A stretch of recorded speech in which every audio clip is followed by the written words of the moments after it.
Bonjour à tous, bonjour les marins et les petites sirènes, j'espère que tout le monde va bien. En cette fin d'année, j'avais envie qu'on reparle de permis bateau et qu'on prenne 5 minutes pour faire le point ensemble sur les réformes qui arrivent pour 2022.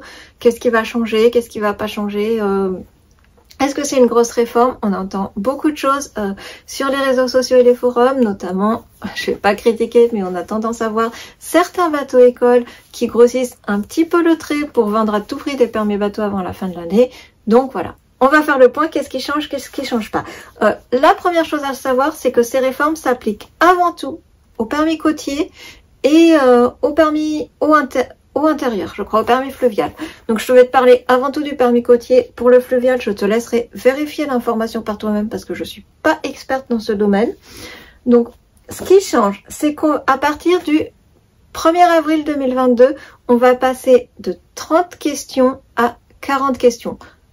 Pas de panique, ce sont toujours des QCM, ça marche toujours sur le même principe. On a des QCM, les questions sont choisies de façon complètement aléatoire parmi un panel de 400 QCM disponibles, je crois, quelque chose comme ça, dans la base de données. C'est du hasard et pour ça, tu as besoin d'avoir révisé tout ton code parce que tu ne sais pas ce qui va tomber le jour où tu passeras l'examen.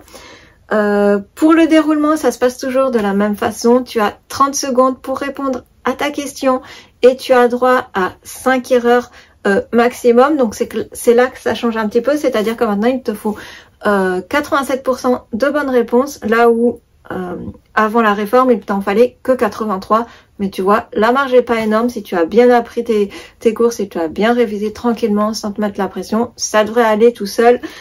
Voilà, si tu peux faire 83% de bonnes réponses, tu peux faire 87 facilement, ça va aller, pas de souci.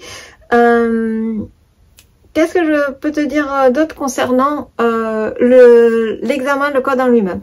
Le contenu ne change absolument pas. Je n'ai rien entendu là-dessus comme quoi il y aurait une réforme complète du code. Là, pas du tout. Ça reste les mêmes choses à apprendre.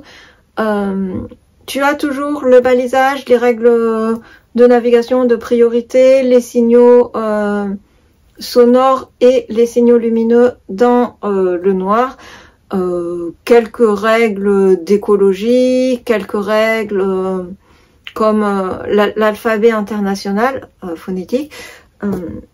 Voilà, des choses comme ça, 2-3 questions de VHF, 2 cartes marines, mais rien de très poussé, rien d'extraordinaire. Donc pas d'inquiétude si tu as déjà commencé à réviser le permis bateau et que tu n'as pas pu encore le passer et que tu ne vas le passer que l'année prochaine.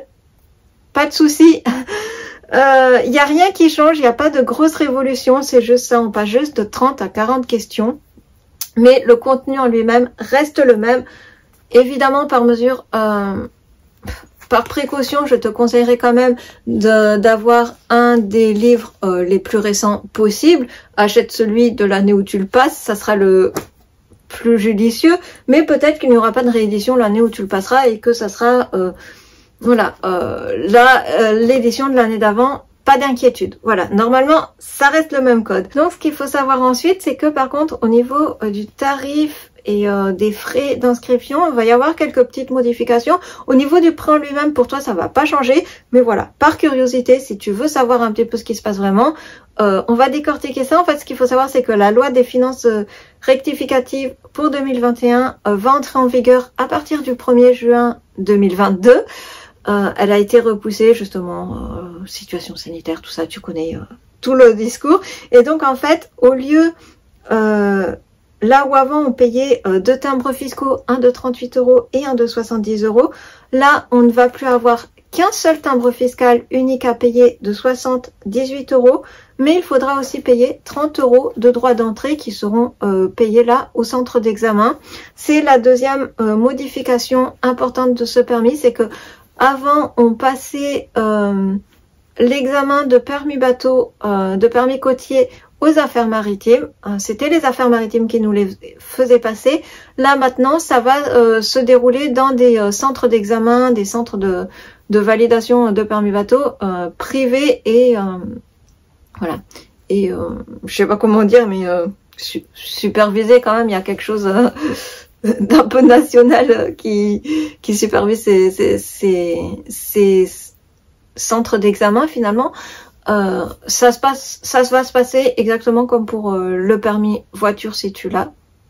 Moi je ne l'ai pas donc je peux pas te dire qui fait quoi, mais du coup voilà, c'est plus les affaires maritimes qui gèrent ça, c'est pour ça qu'il y a quelques modifications dans les tarifs, voilà. Mais au niveau du prix pour toi-même, ça va pas changer grand chose.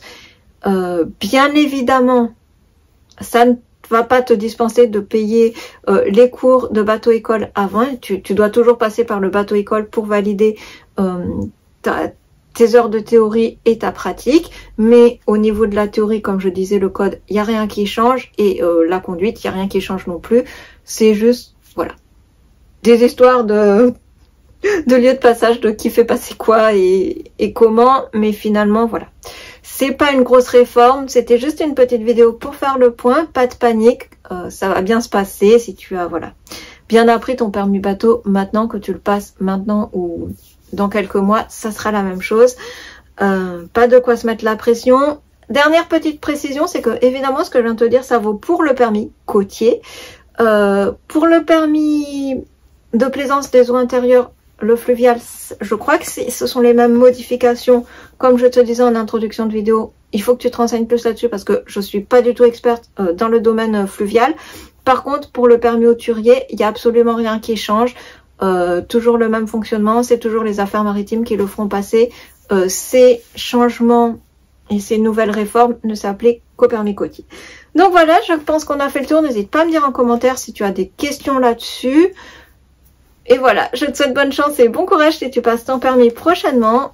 Révise bien et ça va le faire. C'est pas extrêmement compliqué, donc voilà. Profites-en bien et j'espère que cette vidéo t'aura aidé à y voir plus clair et surtout à te déstresser par rapport à ces réformes parce que vraiment, c'est pas grand chose. On va dire que c'est presque plus de l'ordre de l'administratif à part le passage de 30 à 40 questions, mais le gap est pas énorme en fait. Donc voilà, je te dis à bientôt et bon courage pour ton permis. À bientôt, bonne navigation.